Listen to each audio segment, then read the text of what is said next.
This is the No Bull Sessions podcast, hosted by Richard Bull. Feel the music and enjoy discussions about some of the greatest songs of our time. Just music, no bull.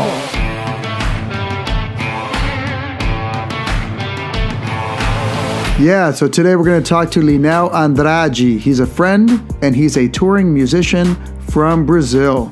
He's toured with some of the most famous artists in the country of Brazil and has been living in Los Angeles, touring, writing, and producing music for several years now. Man, you gotta listen to Lineu. He has a whole bunch of awesome, great tidbits and advice for everybody. Like the 3 things you need to know if you want to be a touring musician. What do you do while you're on tour? How are you supposed to behave? And he has another tip that I think is really cool. He says, play the song like the record, but put your sauce into it. You'll hear him say that. He talks about PTD. I didn't even know what that was. It's post-tour depression. So some musicians get that when they come off tour. He also talks about while on stage, you don't break character, even if you make a mistake.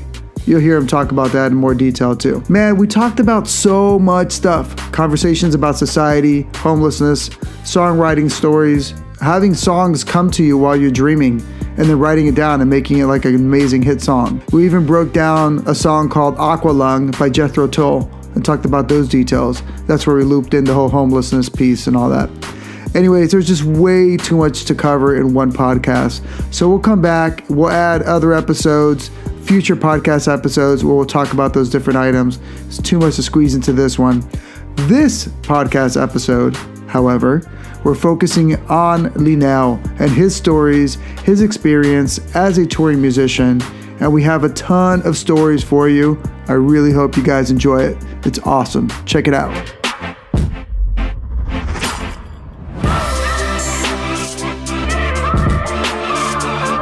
I want to ask you about you as a live musician. Okay. You know, playing on stage, being an axe man with a guitar. And you were recently on a really big tour. Yeah. Where you guys did Auditorio Nacional in Mexico, I don't know how many nights. You did a Staples Center, sold out 2 nights. Maddison Square Garden, basically the most famous venues. Hollywood Bowl, thank you. The most famous venues and big venues in the world. And you're not like a background guitar player. You're an integral part of the show. You interact with the lead singers of the show. You have your part, and you're actually right in the front of the stage. Yeah. I mean, that's a whole nother level of touring. Yes. But it's not something that comes from our background. I started playing professionally really young. I was 20 years old when I started playing with this huge country artist in Brazil. And then I just got a call from my friend that they wanted him to be the guitar player. I was super young, so I wasn't even in the scene yet. I just got out of high school. I was just playing guitar. I never thought too much about it. So what happened was, they asked my friend, he was older, and then he said, you know what, I'm cool. I'm doing a lot of studio work. I don't want to go on the road. So you should call this guy. He's young and he'll do it. He'll do it well. So they called me, and it was my first call that I got for a gig like that. I was like, oh, that's great. Hey, so here are the songs. Actually, back then there was no MP3s or anything like that. It was just like, so get to the management office, get the CD, and then go home and you listen to the songs. Okay. So I got there, I got the CD, went home, listened to all the songs. Back then I didn't write my charts. I didn't know how to write anything. I'm self-taught. I have no idea how to do anything. Now I do. I write my own charts, but back then I had no idea how to do. I would just play guitar. And went to the first rehearsal. It was guitar, bass, 2 keys, 3 background vocalists, and the singer. And And drums, of course. I forgot drums. And then one of the keyboard players, he was the MD for that band. MD is musical director. Musical director, yes. And then, so we did the rehearsal with her, and it was great. It was everything, like, you learn the songs how they are in the record, and that's how she wants you to play it. So that's how I played it. I learned it. And then I put my own stuff because I learned by ear. And then, okay, so this is my interpretation. That's, for me, that's an important part. Whenever you play an instrument that somebody asks you to play like the record, play like the record, play the notes like the record, but put your sauce in it. That's you. So I did it, and rehearsal was great, and all. And then it was a 6-hour rehearsal. We were like tired after the rehearsal. And then when we were walking out, she called us and says, "Hey guys, if somebody has an idea for the intro of the show, bring it tomorrow. I would like to hear him." Everybody said, "Yeah, okay." So I went home and I sat down with my guitar, and I had it was called a Roland PMA5. It was a sequencer.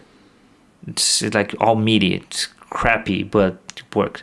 And then I remember I sat down and I was listening to all her songs that I had in my head. I said, oh, maybe I should do a medley of all these songs, like super instrumental, like just an intro. And I did it. I programmed it, and I recorded on I had a Tascam 4-track recorder. I recorded like with bass and guitar, and that's it. Never thought too much about it. Just bounce it down. There you go. The very next day we had another rehearsal, and then we started the rehearsal. She talked to the MD and all of that, blah blah blah blah. And then so is anybody has an idea? Does anybody have an idea for the intro? And nobody said anything. And I said, well, I had like a sketch or something. I said, all right, let me hear it. So I said, okay, here we go. And then she listened. She said, yeah, I love this idea. This is great. You know what? I think it should be our MD. Oh, no. Oh, my God. And I was, what? I'm 20. I don't know anything. I can't, I'm not. What did the current MD do? What was he looking at you like, I want to kill you, or what? No, like he's a good friend. He said, like, you deserve it, man. You did a great job. Like, I didn't have any energy to do it. You had it, so you should do it. You should do it. And then I became the MD for this huge country artist in Brazil when I was 20. I stayed with her for 2 years. I didn't know how to behave on stage and all. I was super shy, amazingly shy.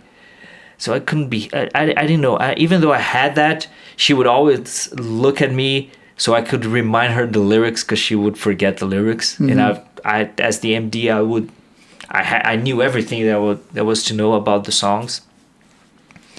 Back then we didn't use tracks. Everything was organic, and I was playing it. And then, so we parted ways 2 years later. And then I thought to myself, all right, so I need to take care of that stage presence, because this is bad. This is bad.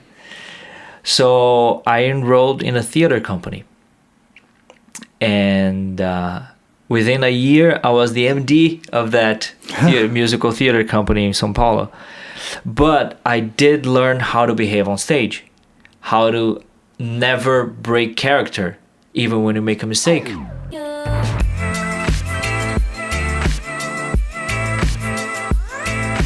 When you're a musician and you're playing with an artist that's established, when the artist looks at you, you look at the artist and you interact with the artist. You just like, the artist is expecting to feedback from you. Yeah. So you do it, you deliver. Doesn't matter if you make a mistake. Deliver that. That part is way more important for the artist than anything else. Have you ever seen, since you've played with a lot of people, an artist coming and trying to engage with somebody on stage, and the person does not engage back? How long do they last? No, I don't know. Have you ever seen it where they're like, you know what? That guy, I don't like him, he's out. They last at least for one tour, and then that's it. Like, if you don't because But you haven't seen like an immediate James Brown situation where like boom, you today you just went over the line, you're out. Like, I've done. heard of a story though. I never seen it, and I don't know how truthful this story is. But there's this artist in Brazil. Most of my stories are from Brazil. We love stories here. Bring All them right. stories. So there's this artist from Brazil that, again, I'm gonna remain them nameless because I think that's. Can you tell us what genre they're in? It's rock. Nice. Okay. Rock. And that reminds me, and I have another story later on in my career, but it's fine. So this artist in Brazil, he's unique. He's quirky in a way. So he has this thing that he never talks to the musician. He only talks to the MD. And then he tried to interact with the guitar player that was on show with him, but there was a sound check. And the guitar player was just looking at the guitar. He was trying to figure out all the parts that he was playing. He didn't do anything wrong. He wasn't like making mistakes at all. He stopped in front of the guitar player, looked at the MD and said like, "Hey, MD, tell your guitar player to look at me when I'm looking at him, okay?" And then the guy was just like, "What? What's going on? I don't even know. I didn't know. I'm sorry." And then somehow it happened again. He didn't make it to the next show. The second time, was it a sound check or was it like during the show? I don't know. I completely believe that story, man. I mean, we've seen some crazy stuff, right? Yeah. And then later on, so that was when I started playing with that country artist. Was in 1999. In 2007, I started playing with this big rock and roll guy in Brazil that I grew up listening to this music. Like all his 80s rock, you know him, Lobão. All right, so let me break in here because Lobão was a huge artist from Brazil. He's sort of like a bad boy, Brazilian rocker, a bit of a Lenny Kravitz vibe. He's very cool, super famous. Some of his biggest songs include Me Chama, which translates to Call Me, and Vida Bandida, which is the criminal life, but in a more playful manner. So that's Lobão. That's a little bit about the background. To be able to tour with him is a massive, massive deal. It's huge. So congrats, Lineu. Let's hear your story now. I grew up listening to Me Chama, like everything, Vida Bandida, all of that. I grew up, and then one day I saw myself playing with him as a guitar player. And then, but Lobão he's a great guy. He's a bright, super intelligent guy, but he's chaotic in his mind. So he's one of those people that he tells you something and then next second he forgets that. And then I remember like he told me that happened. Oh, he must be an artist. Yeah. So he told me, I want for this song you play this and this chord and like this, okay? I said, all right. So we went to sound check. First song, all right, let's play that. I started the song. But stop! Damn, Lineu! On the microphone open for everybody to listen to. Damn, Lineu, what do you think you're doing? Blah, blah, blah, blah, blah, blah, blah. And they just trashed me. Newspaper people were at the venue, and they made a note that he just slashed at me at sound check. Oh my God, your friends and family must have been having a field day laughing at you. It was just like, it was bad. Yeah, but it happens. All those things happen. And one thing that's important, that's my take. Never take it personally. It's never personal. Don't take it personally. Goes in the bad way and in the good way as well. Oh, good point. Okay, so in a bad way, don't take it personally. It's not for you. It's for the position that you hold. The good one, the fans especially, because I know a lot of musicians that they get caught up with the fans of the artist. Right. And then they just like, I'm famous. Like all these people, they like me. No, they don't like you. They like the artist and they like the position you hold. So all this attention that you get after when you just walk off stage, right then that people want to take pictures of you. That's not you they want to take pictures. They want to take pictures with that artist musician. That's not you. They don't know your name. Proximity to their superstar idol, right? How have you seen? I'm sure you have because I have too. But musicians or friends get just too caught up with the fame monster and just completely destroy their lives from going on tour. Oh yeah, that happens a lot. But we all know that being a musician is cyclical, because there's a way. So you get hired to do a job, and then you go on tour, and then you go on tour for 1 year, and the first few months that you go on tour, you still get calls from people that want to hire you to do this or that. But then, as the time goes by, the word goes around that you're not in town anymore. So people stop calling you.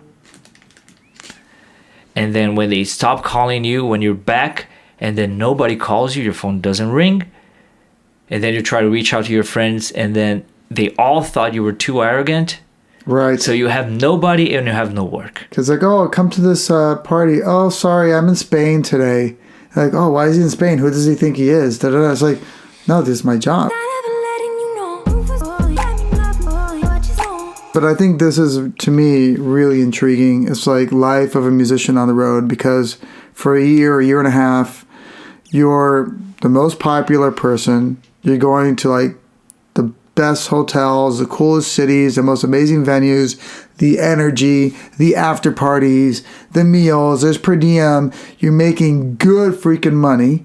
And some people save it because they know when they come back, it's going to be a little dry. Other people just spend. And so you're living like the life. And then all of a sudden, and you're exhausted at the end. You're like, I just want it to end. It ends. It's like silence for like 3, 4, 5 days. And you're like, now what? Exactly. I mean, it's extreme, and these kind of things, like, I kind of understand like the artist and musician life of like how you go into like the whole drug world, because it's so many drastic ups and downs. It's really unnatural. It's depressing.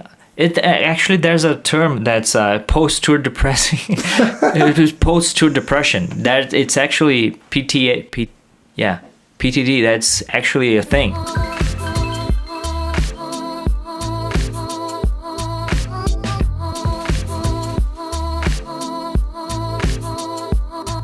For anybody who's listening to this that might be aspiring to be a touring musician, there are 3 things that this guy told me years ago, and I live by these 3 rules. My 3 rules are: be ready. If an artist calls you and, to hear the songs, just sit down. Don't sleep. Learn the songs. Sleep if you have time. Just learn it. Be professional. Just get there and play whatever the artist is expecting you to play. Make yourself indispensable for the artist. Nice. Second one is always get to the rehearsal venue, airport, meeting point, whatever, half an hour earlier than everybody else. Mm-hmm. Always. Doesn't matter if you're going to sleep less. Doesn't matter. Get there early. Because when you get there early, you show whoever's hiring you that you care, that thing is important to you. And nobody wants to work with anybody that doesn't think that their work is not important. Always get there early. Always. You've seen me, Richard, playing. You know that I'm the first one to get to any rehearsal. True. You know what? And then you always remember the ones that are late. Exactly. Those are the ones you remember. And you're like, man, it's just so embarrassing. It's just such a bad look. It's almost like sabotaging your own career. Exactly. And you then can't do that. When you get early every time, when you do need to get late, people don't care. They go, no, take your time. Yes, it's fine. I'm sure something happened. You're fine. It happened to me. I was like maybe an hour later because I was caught up in another appointment. And then I called the artist and said, I'm so sorry. I cannot get there on time. I'm going to be 1 hour later. It's fine. You earn it. You have lots of credits. It's fine. Don't worry about it. And the third one, that's really important, and you as a manager, you agree with me, is that do not complain. Once everything is negotiated, that's it. You can't ask for a raise in the middle of a tour. No. Can't. You can't. You said yes to this pay and to these terms for this tour, so don't complain. You might get it for that tour, but you will not get called back for the next one. Exactly. So do not complain. Renegotiate when it's time to renegotiate for the next one. Then you can sit down and say, you know what? Maybe for this one, I wish I could get a little more, and renegotiate, and that's fine. And then if they agree, again, it's fine. They are not going to back out in the middle of the tour, and you should not back out on your end in the middle of the tour. So be ready, get there early, do not complain. That's the 3 golden rules that I live by. Guys, that's worth a lot of money right now, so pay attention to Lineu. Let me talk about some dirty stuff, all right? Because, we know how musicians can behave on tour. Okay. The girls, the strip clubs, the drinks, the drugs, whatever the heck they do. What's a story or somebody that you know or someone that you've seen that's just gone out of control, that just takes it crazy far? I've been on tour with certain musicians that have like a girlfriend in every single city. We go back to the same cities year after year, and it's just like every single city. I'm just like, I don't understand how you can possibly keep up with that. I mean, these guys are like single at the time, whatever, they're crazy, but I'm just like, I don't understand how you can handle this much drama. I mean, I just can't. But you must have some really cool stories. There's this guy that I know. He's an older cat, lives in Brazil, plays with the most famous country artist there. He would be equivalent to Willie Nelson here, and he's been playing with this guy for over 30 years now. I don't know how I can say his name. His name is Clayton, right? And Clayton has 22 kids. Holy crap. Of those 22 kids, only 2 are with the same woman. Oh my God. And what different cities? Everything. And that's the ones that he knows about. Oh my God. 22 kids. Any of these with a wealthy mom or a sugar mama? Probably not. Oh my God. So he's got to pay out. No. So that's the thing. So he has an actual, how do you call it? A certificate of poverty. Oh shit. He does. The government gave him that. Oh my God. Otherwise, he can't pay alimony to everybody. Oh God. This is crazy. And that's what I'm saying. Clayton. Dude, keep it together, bro. Dude, 22 kids, only 2 with the same woman. Now, whenever the agent comes to his house with the papers for paternity test, like his wife just welcomes him with some coffee and cookies. Hey, you're here again, so come in. Here you go. Oh my like she's God. used to it now. She's like, all right, she's over it. That's what he does. It is what it is. It's not worth fighting about it anymore. And that just, so he has 22 kids that he knows of. I have no idea how many kids he has that he doesn't know about. And probably more than double the amount. Probably. And then all the girls that he didn't get pregnant. That's way more than that. That he's been sleeping around with no protection for over 30 years. Dude, I don't really know how to follow that up with any more questions on that one.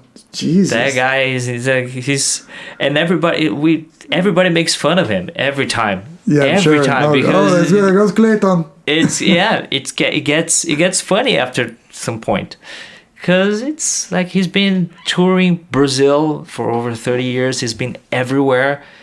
Literally, he's been everywhere. Every nook and cranny. Well, if it works for him, God bless him. I don't think it's working that well for him right now, but whatever. Okay, so there must be a tip or a lesson there, but I'm not even going to get into it. Yeah, right. Keep it together. Yeah.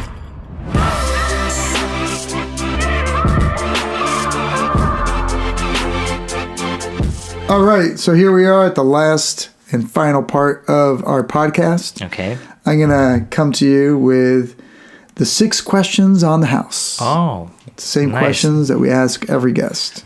Okay. You ready? Okay.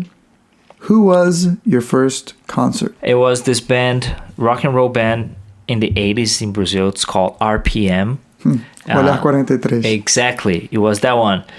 And I was 8 years old, and my dad told me, hey, so you want this truck, this little toy truck as a gift? And I said, no, I want to go to their show. And my dad, okay, I don't know if you can go, but I'll ask around. And then he went there, he asked, and then they said I could go. So I went to that show. And oddly enough, one of my best friends today in Brazil is producing Paulo Ricardo's album. That's what was the singer. Wow. And so I told him, dude, whenever you're with him, call me. I just want to talk to him. I'm going to say to him that when I was 8, it was my first show. That's super cool. You know, quick story. So I say Olhar 43, so that's like look 43. It's kind of like this special like Zoolander look kind of thing. I guess is what it would translate to way before Zoolander in a way. But yeah, that song was just massive. Anyways, one of my first gigs, and I just can't remember if it was with Polygram at the time or with Warner. I think it was with Warner. And, you know, I dealt with all the artists that came from anywhere in the world into the U.S., especially the Latin world. And Paulo Ricardo had his solo album then. And I was like, oh my God. I looked at him like, this guy looks really familiar. I'm like, where do I know him from? Then I realized, I'm like, how cool. I'm working the guy from RPM. Yeah. Hey, pay me. That's so cool. Anyways, this is your story, not mine. Your favorite song or the song that's had the biggest impact in your life?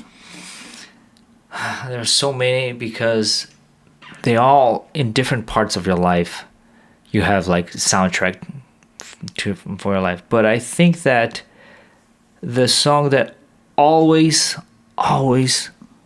gets me all teared up, it's Hey Jude. Hey Jude by The Beatles, by Paul McCartney. All right, He's man. one of the best songwriters I've ever seen in my life. I'm yet to see somebody like him. How about John Lennon? I like him, but I resonate more with Paul McCartney. Yeah, they're both awesome. There's so many good ones. I mean, I don't know. I can tell you of probably 10, 20, 25, maybe 50 songwriters and singer-songwriters that I just absolutely love. Yeah. I wouldn't. This is a hard question for me. You know. Yeah. I mean, it's a hard one, but it's. But that's amazing that you like nailed it. It's because every time that I listen to that, I choke a little, and when I'm driving, it's just like I can't help it but sing it like that end, that outro. Na, na, na, na. Yeah. I can't help it, and when I saw him live, I was just crying my heart out when he sang that. So why does it get to you so much? Because you know what the song's about. I know. Of course you do. Yeah. But can you tell us? Well, like he wrote that song to Julian Lennon. That was John Lennon's son, because he was in love with this girl. That's it. Like he's just go out and get her. That's it. Just make the best out of it. All right, man. The biggest music business mistake that you have made? The biggest music business mistake I have made. Or an opportunity that you may have missed? I missed a few opportunities. I mean, I don't want to like skew it for you, but yeah, no, I know. I mean, you've been in the business a while. There's got to be some things you didn't do perfectly well. Oh yeah. Well, okay. So this is I remember now. I was called for a session to record some guitars, and I wasn't feeling that well. I was kind of sick, but I said, oh no, I can power through. But when I got there, my ears were clogged and I couldn't listen. I couldn't listen, no, I couldn't concentrate, I couldn't play it. And I think that person would never call me again to record anything, because it was just like, ugh. And I'm pretty sure that person would never call me again to record anything. Man, if that's your biggest mistake, you're a freaking angel. No, okay, I just want you to know that, because as far as everybody, you qualify as El Santo of mistakes in the music business. No, it's because just shit. It's when it comes to work, I'm I'm really serious about it. I don't play around with it. It's like it's work. It's not fun. It's work. I have fun working, but still work. There's somebody's paying me to be there. I have to take it seriously. Right. Otherwise, people just give me money. Just give me money, then it's fine.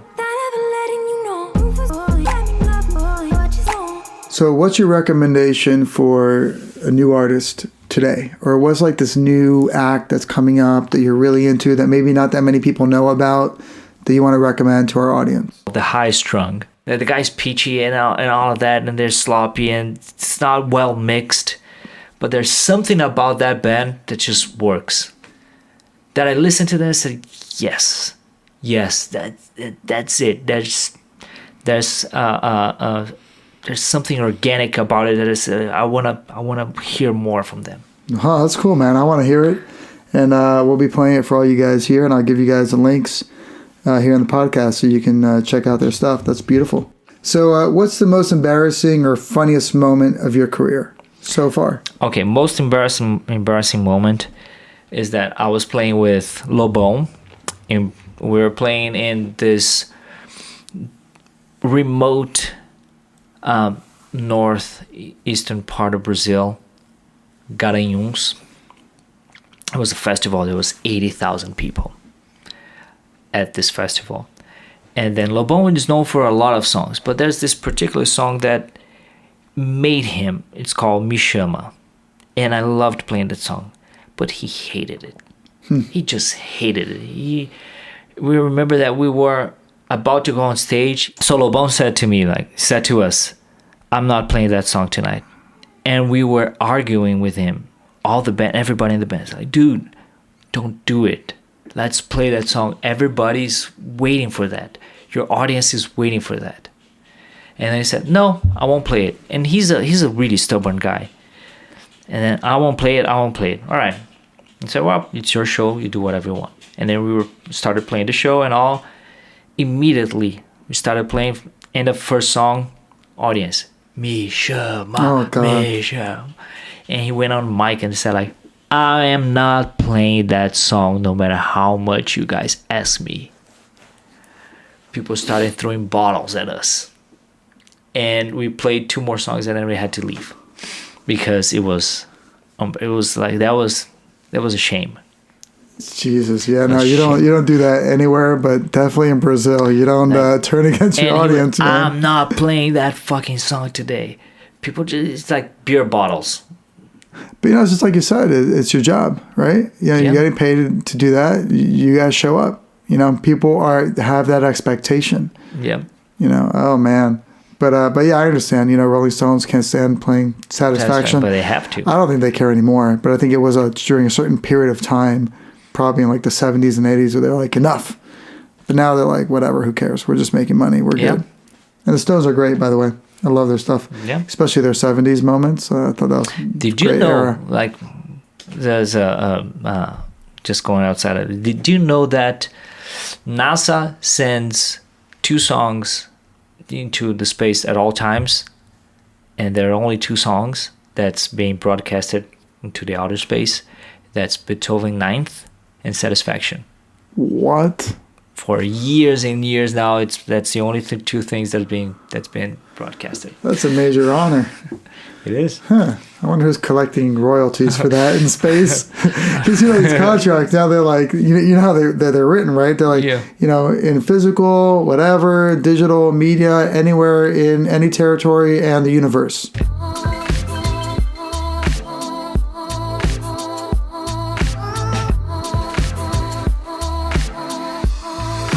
All right, man. What are your non-music hobbies? Lately with Netflix, it's just made me lazy as hell. I just binge watch anything. It's just like anything that's interesting. But I do like reading a lot, and I like a lot of documentaries.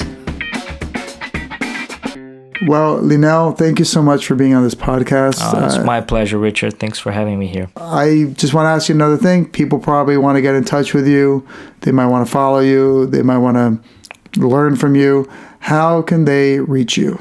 Okay, I have a website. It's under construction, but it's www.lineuandrade.com, www.lineuandrade.com, and my Instagram account, it's at Lineu Andrade. That will be LINEUANDRA. That's it. And we'll have the links here on the show notes so you guys can check it out.